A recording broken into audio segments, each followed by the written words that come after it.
Assalamualaikum warahmatullahi wabarakatuh. Kali ini kita akan mempelajari kelas 4, tema 8, daerah tempat tinggalku.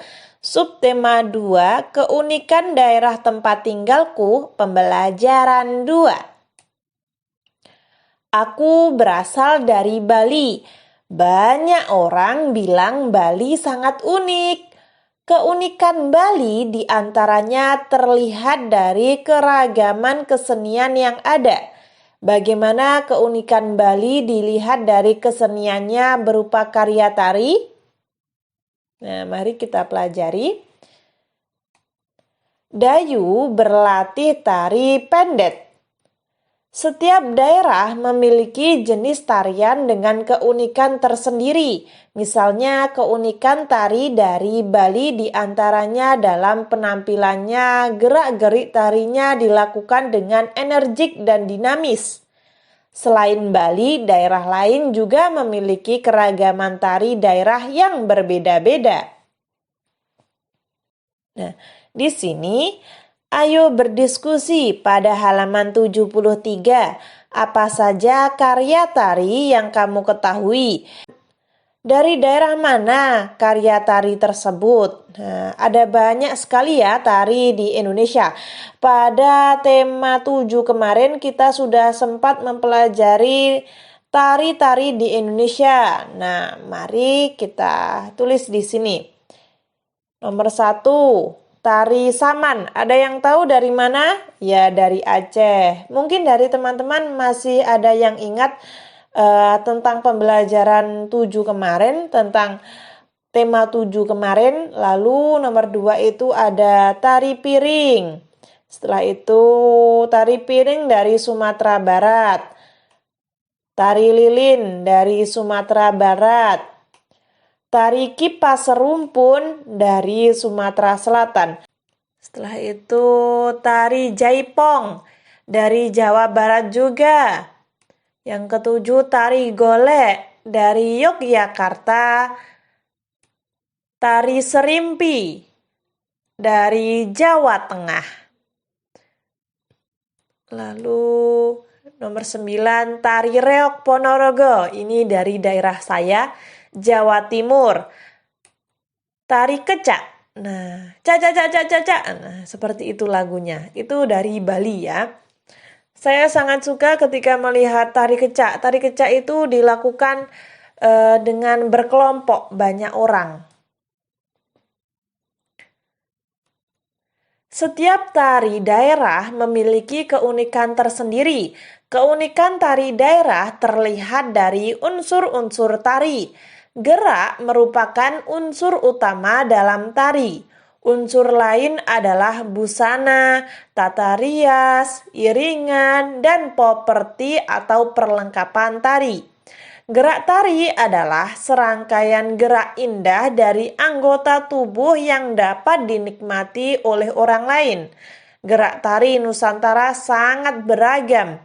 Gerak tari dari suatu daerah berbeda dengan daerah lain. Nah, kalau di tempat saya ada reok Ponorogo. Kalau di tempat kalian ada apa?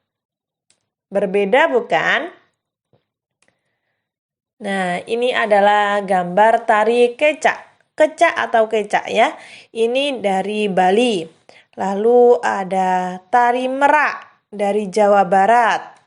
Tari kipas serumpun dari Sumatera Selatan. Dan tari golek dari Yogyakarta. Setelah itu ada 2 jenis karya tari teman-teman. Yang pertama tari tradisional dan yang kedua tari kreasi baru. Apa sih tari tradisional? Tari tradisional adalah tari yang telah mengalami perjalanan sejarah cukup lama. Namun tetap berdiri sampai sekarang. Contohnya adalah tari serimpi, sangopati, dan tari gobyong dari Jawa Tengah. Carilah contoh tari tradisional yang ada di Indonesia. Tuliskan pada kolom di bawah ini. Pada halaman 75 yang atas itu, yang pertama ada tari kecak. Tari kecak itu dari Bali. Itu termasuk tari tradisional ya. Ingat ya teman-teman, pada halaman 75 itu ada 2 kolom.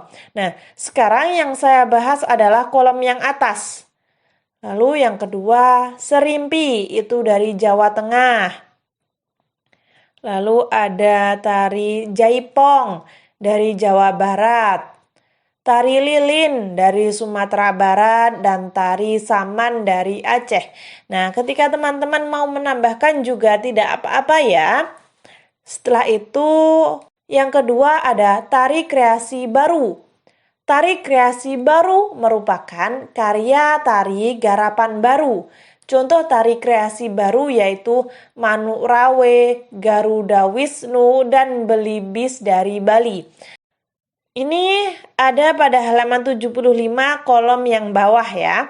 Tari kreasi baru yang pertama Merak, itu dari Jawa Barat. Yang kedua ada Yapong dari Jakarta, Banjar Kemuning dari Jawa Timur, kupu-kupu dari Bali, dan satu lagi dari Bali Manuk Rawa. Nah, ini dari saya. Ketika teman-teman mau menambahkan juga tidak apa-apa. Di sini saya tulis 5 saja karena kemarin saya sempat membaca komentar dari teman-teman bahwa teman-teman kurang suka, kurang minat dengan sesuatu tulisan yang terlalu banyak. Nah, di sini saya hanya menyebutkan 5 saja. Lalu terjadinya Selat Bali. Nah, di sini ada cerita. Mari kita baca bersama-sama. Mani Angkeran adalah putra Sidimatra, seorang Brahmana. Mani Angkeran dan ayahnya tinggal di kerajaan Daha, Bali.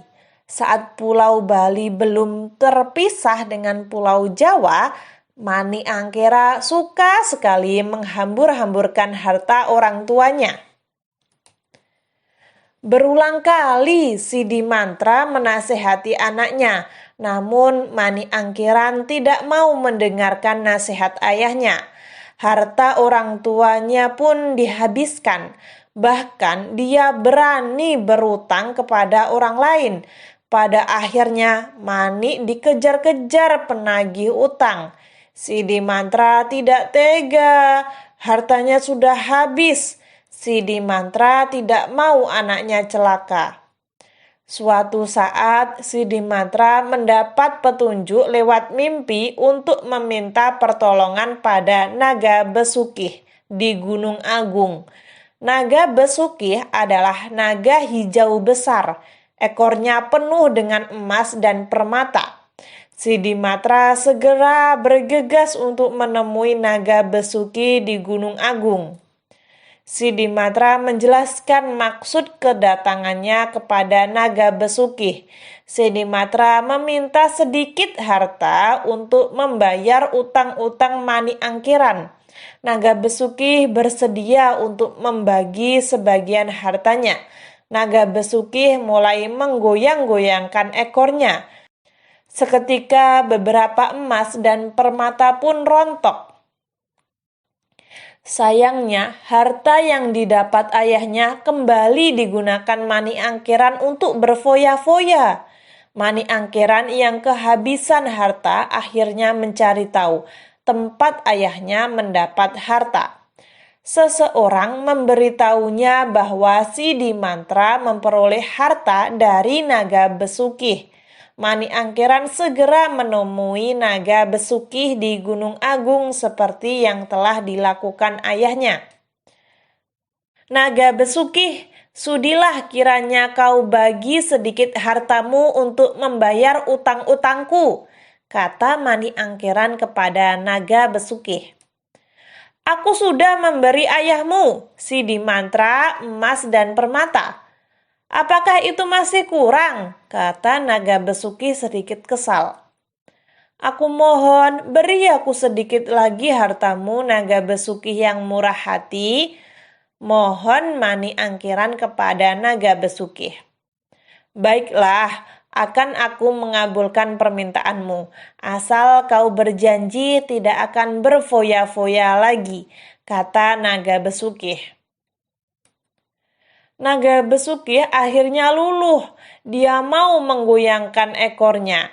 Mani Angkiran silau melihat begitu banyaknya emas dan permata yang menempel di ekor naga Besuki. Dia segera memotong ekor naga Besuki dengan pedang. Namun naga Besuki berhasil menghindar. Dia segera menyemburkan api dari mulutnya, sehingga Mani Angkiran terbakar menjadi abu. Si Dimatra yang melihat kejadian itu segera memohon kepada naga Besuki untuk menghidupkan kembali Mani Angkiran. Wahai naga Besuki, sudikah kau menghidupkan kembali anakku Mani Angkiran? Beri dia kesempatan untuk memperbaiki diri. Mohon si Dimatra. Aku akan menghidupkan Mani Angkiran lagi, tapi dengan satu syarat. Mani Angkiran tidak boleh pulang bersamamu. Dia harus tinggal bersamaku dan menjadi muridku. Aku akan mengajarkan dia menjadi orang yang baik dan berilmu, kata naga Besuki sambil menghela nafas. Baiklah, naga Besuki, aku serahkan anakku kepadamu untuk dididik menjadi anak yang baik, jawab si Dimatra. Akhirnya Mani Angkiran hidup kembali.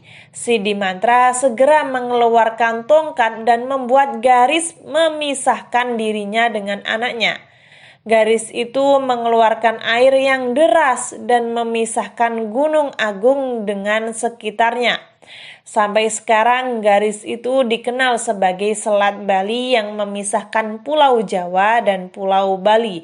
Nah, kurang lebih seperti itu cerita dari Selat Bali. Nah, cerita ini bisa kita sebut dengan cerita rakyat yang legenda ya, karena asal-usul suatu daerah atau suatu tempat. Setelah itu, pada halaman 78 ada beberapa pertanyaan. Sebutkan tokoh yang terdapat dalam cerita. Nah, dalam cerita tadi ada 3 tokoh. Yang pertama Mani Angkiran, si Dimatra, dan Naga Besuki. Pada pembelajaran di subtema 1, kamu telah mempelajari tentang tokoh protagonis dan antagonis. Apa yang dimaksud dengan tokoh protagonis dan apa sih yang dimaksud dengan tokoh antagonis?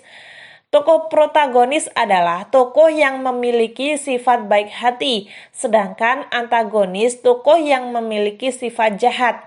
Nah, di sini saya membuat seringkas mungkin ya. Jadi seperti ini saja.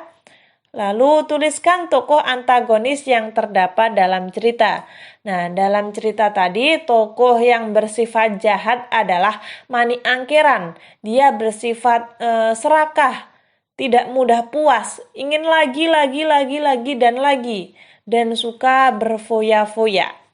Kalau tokoh yang baik tadi si Dimatra dan Naga Besuki.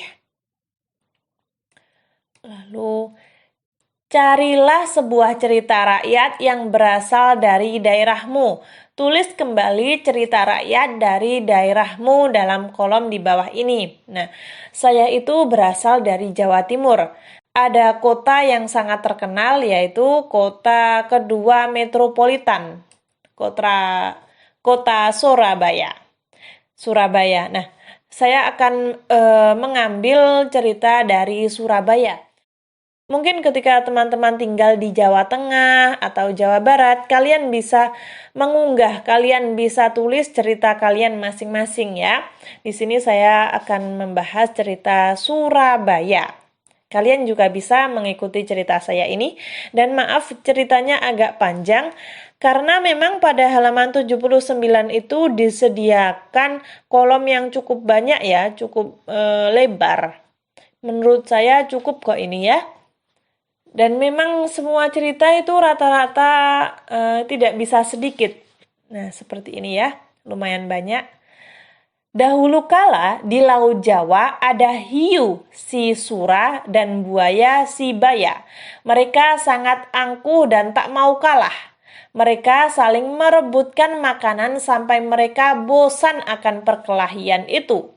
Pada saat itu mereka berdua membuat janji bahwa Baya memangsa di daratan, sedangkan Sura memangsanya di laut. Tetapi Sura melanggarnya. Dan Baya tahu akhirnya terjadi perkelahian sengit. Mereka berdua terluka parah. Sura pun mengalah dan Baya merasa puas. Tak beberapa lama mereka pun mati akibat luka yang parah saat perkelahian. Untuk mengenangnya, penduduk sekitar menamai Surabaya. Nah, itulah cerita rakyat ya. Kita cerita yang dari mulut ke mulut. Nah, mungkin ada sedikit berbeda juga tidak apa-apa, itu hal yang wajar. Di sini ada tokoh protagonis dan antagonis. Mari kita cari tahu. Tokoh protagonis, tokoh yang baik itu adalah Baya. Tokoh yang antagonis adalah Sura. Kenapa Sura? Karena Sura melanggar batas ya teman-teman. Tadi kan sudah ditetapkan bahwa Baya itu di darat, sedangkan Sura itu di laut. Tetapi Sura melanggarnya. Nah, sikap Sura tersebut menunjukkan bahwa Sura jahat, berperilaku kurang baik, yaitu antagonis. Dayu selesai berlatih tari. Dayu pulang dengan mengendarai sepeda. Mulanya Dayu mengayuh sepeda perlahan. Kemudian Dayu mengayuh sepeda semakin cepat. Sepeda Dayu mengalami perubahan kecepatan dari lambat menjadi cepat. Berarti Dayu melakukan gaya otot. Jadi dapat disimpulkan bahwa gaya dapat mengubah kecepatan gerak benda. Lalu macam-macam pengaruh gaya terhadap gerak benda. Yang pertama, gaya dapat membuat benda diam menjadi bergerak. Yang kedua, gaya dapat mengubah arah gerak benda. Misalnya ketika kalian memegang setir, lalu kalian belokkan ke kiri, maka sepeda tersebut akan ikut ke kiri. Nah, itu yang dimaksud dengan gaya dapat mengubah arah gerak benda. Gaya dapat mengubah benda yang bergerak menjadi diam. Misalnya ketika kalian mengerem sepeda tersebut, itu kan sepeda gerak menjadi diam. Nah, kurang lebih seperti itu. Gaya dapat mengubah kecepatan gerak benda. Nah, ini contohnya pada Dayu tadi ya. Carilah gambar peristiwa gerak benda. Misalnya seorang bapak sedang mendorong mobil, motor, dan gerobak. Tempelkan gambar yang telah kamu peroleh pada kotak dalam tabel berikut. Berilah keterangan mengenai pengaruh gaya terhadap gerak benda. Menempel gambar peristiwa gerakan benda. Nah, di sini saya akan menempel beberapa gambar yang saya miliki ya. Yang pertama, mendorong mobil, peristiwa mendorong mobil, pengaruh gaya terhadap gerakan benda. Nah, kalau didorong, maka gaya dapat membuat benda diam menjadi bergerak. Lalu nomor 2, seperti ini, membelokkan setir. Peristiwa yang pertama itu melaju dengan biasa ya, tanpa membelok, melaju lurus. Setelah dapat gaya, maka dapat mengubah arah gerak benda. Kurang lebih seperti itu. Awalnya lurus, ketika ada gaya, maka sepeda itu akan membelok. Lalu yang ketiga, mengayuh sepeda. Lalu ketika sepeda diayuh dengan cepat, gaya dapat mengubah gerak kecepatan benda. Kurang lebih seperti itu. Mungkin teman-teman ada gambar lain juga tidak apa-apa ya. Setelah itu, apa pengetahuan yang kamu pelajari dari pembelajaran hari ini? Hari ini kita telah mempelajari macam-macam bentuk gaya dan pengaruhnya. Manfaatnya, berupa cara menjalani kehidupan dengan lebih baik, seperti bersabar dan bersyukur atas segala yang sudah kita miliki di kehidupan ini. Bagaimana perasaanmu selama belajar? Nah, selama belajar perasaan saya sangat menyenangkan, seru, dan bahagia. Kenapa? Karena mendapat banyak ilmu baru. Kesimpulan tadi kita sudah belajar apa saja? Yang pertama, mengidentifikasi tokoh-tokoh pada cerita fiksi, tokoh antagonis dan tokoh protagonis. Yang kedua, mengidentifikasikan pengaruh gaya terhadap gerak benda. Yang terakhir, mencari tahu berbagai karya tari dari berbagai daerah di Indonesia. Ketika teman-teman ada saran, masih kurang paham, atau mungkin saya salah ketik, salah pengucapan, kalian bisa tulis di komentar agar saya bisa memperbaikinya. Semoga bermanfaat. Wassalamualaikum warahmatullahi wabarakatuh.